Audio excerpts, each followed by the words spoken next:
The first human to die didn't scream. He laughed, spat blood into the alien dust, and said, "You picked the wrong generation." That was when the sky over Kepri Station went silent, and every alien commander realized the intelligence brief had been catastrophically wrong. They had cataloged us as soft. The coalition of harmonious systems had watched humanity for a century. They saw our cities gleaming but unarmed, our fleets refitted for cargo, our soldiers retired into myth. They called us a post-conflict species, a race that had outgrown violence. When their envoy arrived at Earth orbit, it was supposed to be a formality. Kepri Station was meant to be the symbol of our compliance. I was there as a liaison, a relic in a pressed uniform that didn't quite hide my limp. Commander Elias Rourke, former United Terran Defense Force, now a smiling diplomat with medals locked away in a drawer. They thought that made me safe. They thought wrong. The alien envoy, Veil Friend, towered over us with translucent limbs and eyes like cold stars. Its voice echoed directly in our skulls, calm and precise. Humanity will submit stewardship of its worlds. In return, you will be protected. Protected. The word tasted like ash.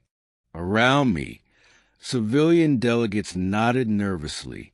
They believed the war stories were exaggerations, ancient history. But I remembered trenches under red suns. I remembered what it cost to survive. And as Veil Friend spoke, something in its tone felt rehearsed. That unease saved my life. Because when the station lights flickered and the coalition shock troops phased through the walls, I knew this wasn't diplomacy. It was a culling. The first shots weren't loud. Alien weapons cauterized flesh silently, bodies dropping like marionettes with cut strings. Panic bloomed. Screams followed. I hit the deck by instinct older than peace treaties. They didn't even aim at me. To them, I was harmless. That assumption bought me 6 seconds. Enough time to roll behind a console, rip open the false panel I'd installed months ago, and wrap my fingers around cold, familiar steel. A sidearm from a war the galaxy had chosen to forget. When I returned fire, the sound shattered the station. The alien nearest me burst apart. Ichor sprang across white walls. The crack of ballistic weapons echoed like thunder, a sound no one in the chamber recognized anymore. Everyone froze. Veil Friend turned slowly, eyes flaring with something dangerously close to surprise. "What are you?" it asked. I didn't answer. I kept shooting. That was only the beginning. Across the station, alarms howled as hidden doors slammed open. Humans poured out, men and women with gray hair, prosthetic limbs, old scars, veterans, retirees, janitors, engineers, the quiet ones. We had been placed here on purpose. The coalition believed we were symbolic. Earth had agreed to station its elder population on Kepri during negotiations, a gesture of trust. What they didn't understand was that every one of us had been flagged, tracked, and summoned when the first whispers of invasion reached our ears. We didn't come to negotiate. We came to finish something. What I saw next changed everything. A woman named Hannah Ortiz, once the deadliest pilot in the Jovian Wars, commandeered a dock freighter and rammed it into a coalition cruiser, laughing over open comms as she did.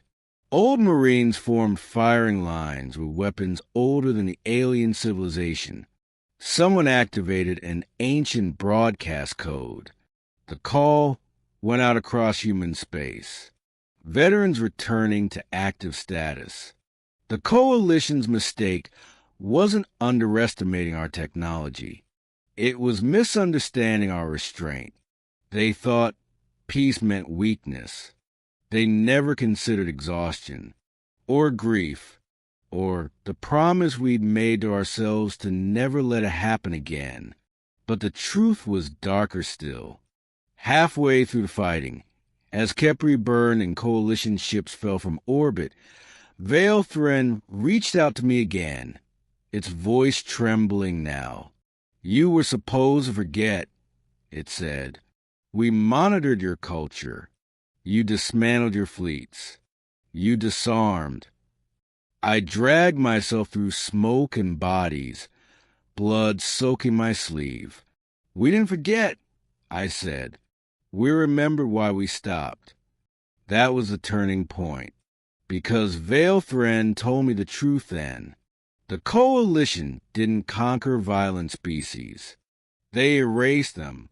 Humanity had been spared not because we were harmless, but because we were dangerous enough to be studied. They had waited until our warriors aged, until our legends faded, until our children believed war was impossible. They thought time had defeated us. None of us were prepared for how angry that made me. The emotional low point came when Kepri's core ruptured. Thousands dead, including civilians who had believed in treaties. I held a dying young diplomat in my arms while explosions tore the station apart. He asked me why they lied. I didn't have an answer, only regret. We escaped on stolen ships, regrouped at Mars, and that's when the galaxy learned a new word, Terran recall. Across forgotten armories, sealed vaults opened. Ships we had buried in asteroids powered up. AI commanders woke from sleep. Veterans who had sworn never again looked at the stars and said, "One last time." Vale Thren returned, not as an invader, but as a negotiator. It stood before me on the ruins of Kepri's sister station, smaller somehow. "You will doom the galaxy," it said. "If you fight us, trillions will die." I thought of trenches, of laughter before charges, of the lie that peace is permanent. "We know," I said softly. "That's why we tried so hard to avoid this." The final confrontation wasn't loud. It was quiet. Human fleets holding position. Coalition armadas hesitating. For the first time, alien logic faltered against human emotion. We didn't want revenge. We wanted memory. I offered Vale Thren a choice. Withdraw, and humanity would return to silence. Advance, and we would remind the galaxy what it cost to push us too far.